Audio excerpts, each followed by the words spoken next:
Number 7. The 7th Doctor Who. And it's, I think this is my first Blake 7 convention, which is a delight, and it's been very nice so far. I had a good time.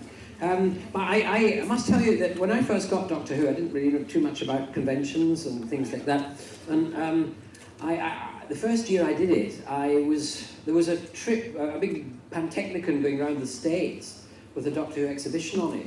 And so the BBC asked me to go and do the conventions over there, and I went to quite a lot of conventions in the States, all over. It was a wonderful experience, and I went to some amazing places like Scranton, Illinois. I mean, no one's ever been there, and anyone who's been there would like to get out of it. But I mean, places like that, I mean, people, no British tourist or any tourist from any alien country or alien planet would actually visit. And I saw many of those places and delighted in it. It was great.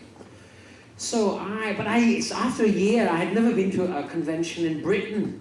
And I was a bit worried about this and thought, oh dear, I've got to do something about this. So, being totally ignorant, I got a letter through the post, and it was from the Planet 537 or something, I can't remember, it was something like a number, and it said, inviting me to a convention in Birmingham. So I said, right, I'll do that, I'll go to that one, I've got there's a window of opportunity in my diary.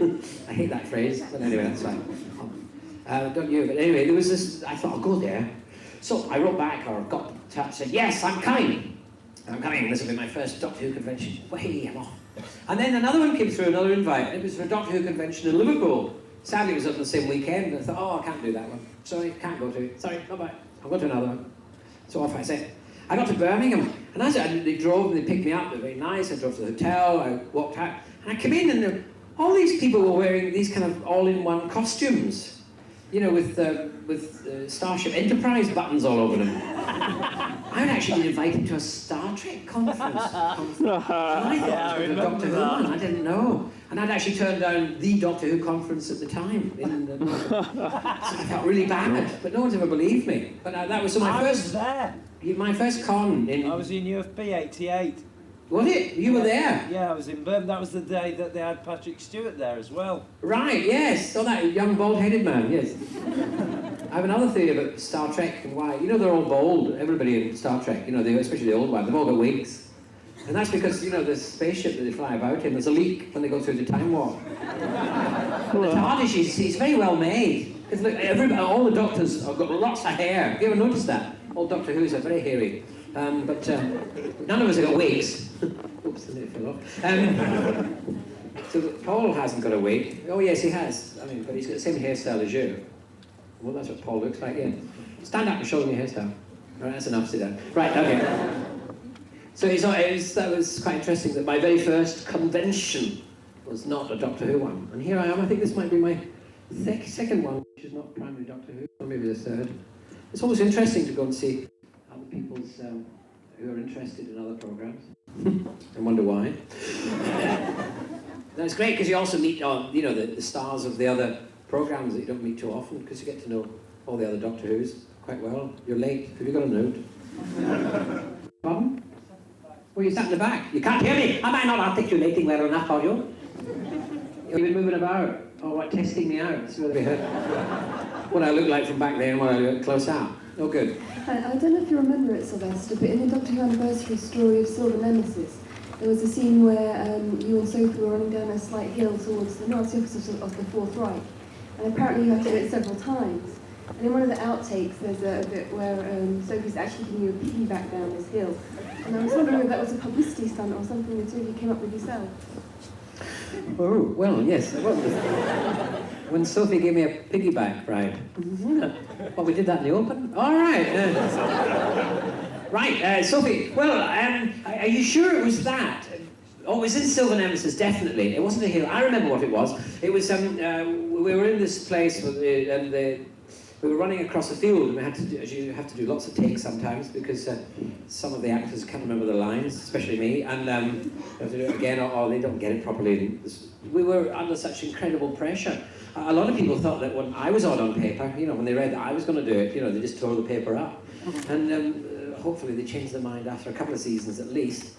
I suppose, I mean, sometimes you get wondering how it was going, when Ken Dodd did it, you know, I thought, oh, that's interesting. Ken Dodd, one of the great gods. And it was wonderful to meet him and work with him. But I don't think that worked wonderfully well. It wasn't his fault at all. It was the director and the producer's fault, because he kept saying, you know, he rushed in for the night. It was a night shoot. King stayed in. He was doing it. And it was a really nice block. And he said, "How do I do it? What do I do? What do I do? Give me a hint. Give me a hint." And it wasn't as if he didn't know what to do. It's like, you know, he works a lot in his world, stand-up comedy, and he has done some very good theatre work. He's played Malvolio brilliantly in Shakespeare play Twelfth Night, and done all sorts of things like that, and lots of other stuff. But you need a bit of direction, but they didn't give him any. So he went out, and you know, the baddies came from whatever it was. I've forgotten the characters' names. What do they call the Bannermen? Yeah, the Bannermen came. You know, you saw what happened. They captured him. And I was watching in the van, the OB van. We were watching it, and the director was sitting there saying, "What is he doing?" And the producer was going, "What is he doing?" And I was thinking, "What are they doing?" Because all they had to do was tell him. I mean, he didn't ask me, but I was, you know, this is like God saying, you know, "How do I make the world?" To me, you know, I didn't know. I mean, this is a brilliant genius. And I'd only kind of just started. And I didn't feel like to say, "Well, look, Ken, just imagine that you're there, you know, playing the Palladium, and then the IRA arrive, you know, and take you outside. That's all you're going to do. I mean, that's the reality of what's happened to you. That's it. That's all the kind of note he needed, and he would have done it. But no one said that. No one just sat there thinking, what is he doing? And that was, to me, the most extraordinary thing. I could never quite fathom why they just didn't go. But maybe they, like me, were in awe of the man, and they couldn't, you know, they could only sit and... Well, John, I met, gosh, when was it the first time? I think it was in Washington State we met, and we hit it off immediately. He thumped me, and I fell over. You know, we really hit it off. But oh dear, what's wrong? Weep not, little one. Oh yes, you're getting tired. Tired of my voice. Hello. He's lost his quiet now. Okay. Anyway, I met John, and he. We got on incredibly well. I remember he drove me. We were in Seattle, and he was doing a convention up on the border with Canada, and then the next day was doing a convention, or 2 days afterwards, somewhere down just slightly south of Seattle.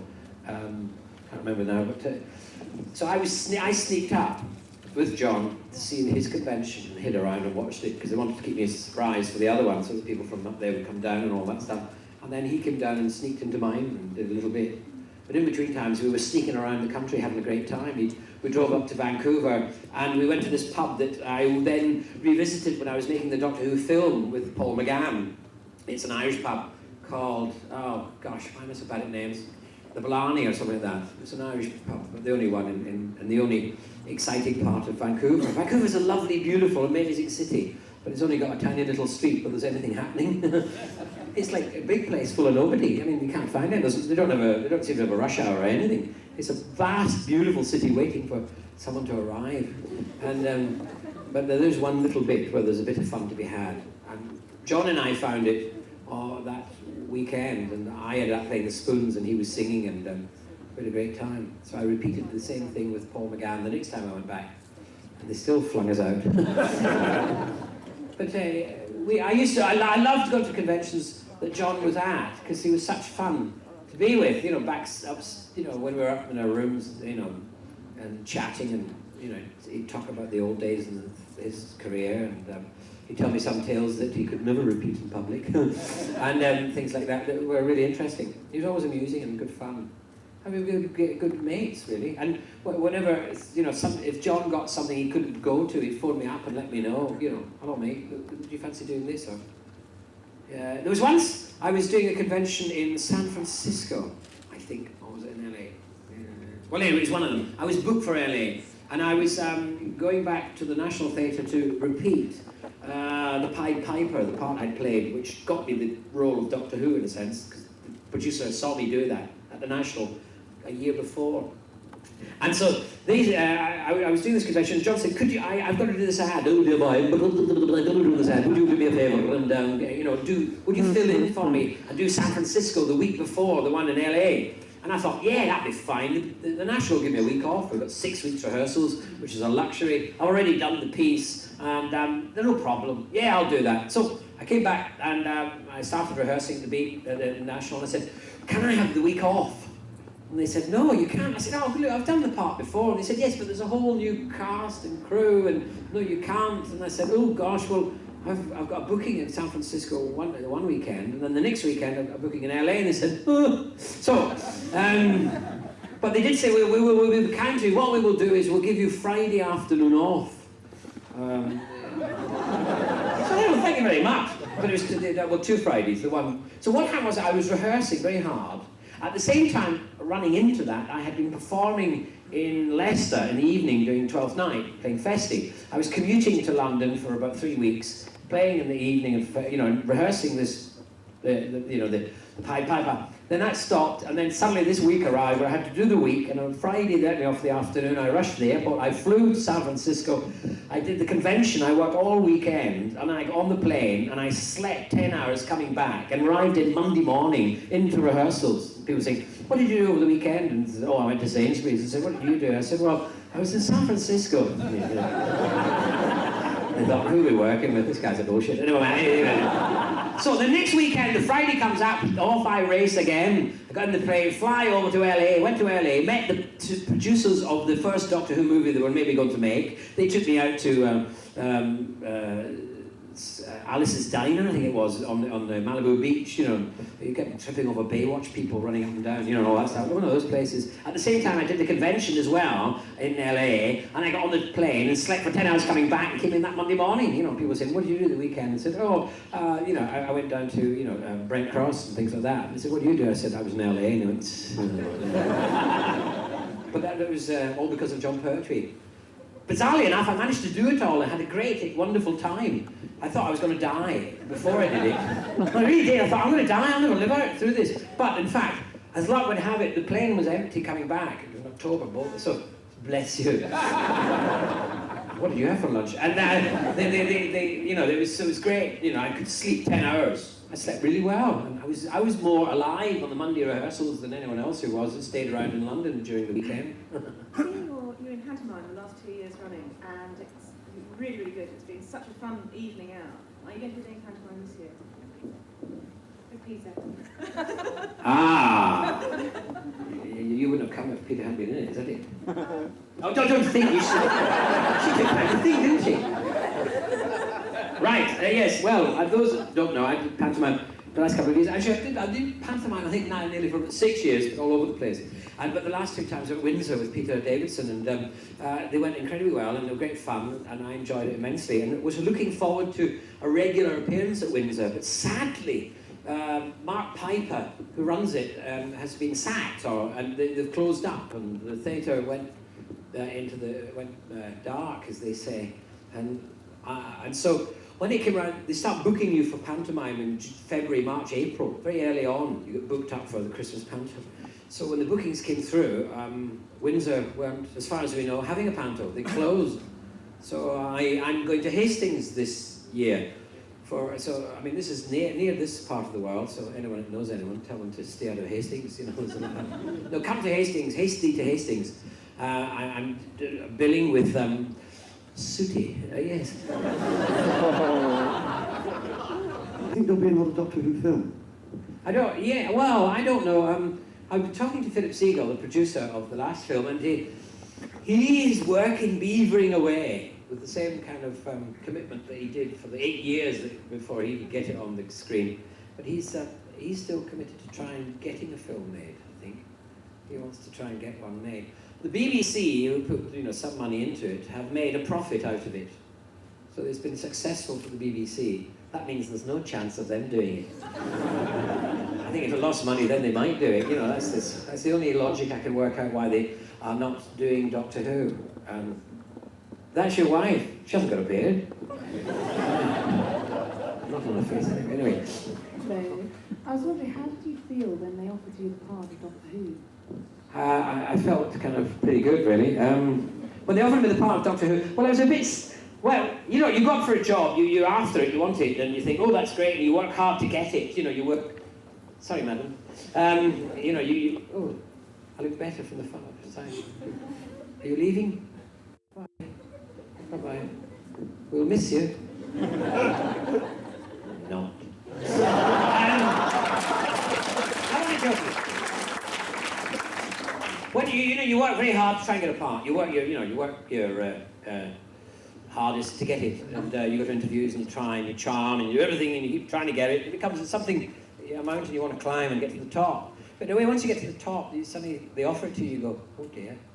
It's strange. You go, oh, do I want to do this? Do I really want to do it? So I had to go away into the country somewhere and hide and think about it, wonder whether I wanted to do it. Because although I didn't realise quite the responsibility I was taking on accepting the part, there was still that thing about typecasting and knowing what you're going to be doing for the next 3 years. That was a problem for me. I'd never known quite what I was going to do in the future, and it frightened me to know that I was going to do. I like the adventure of not knowing what was going to happen next. You think, oh, 3 years.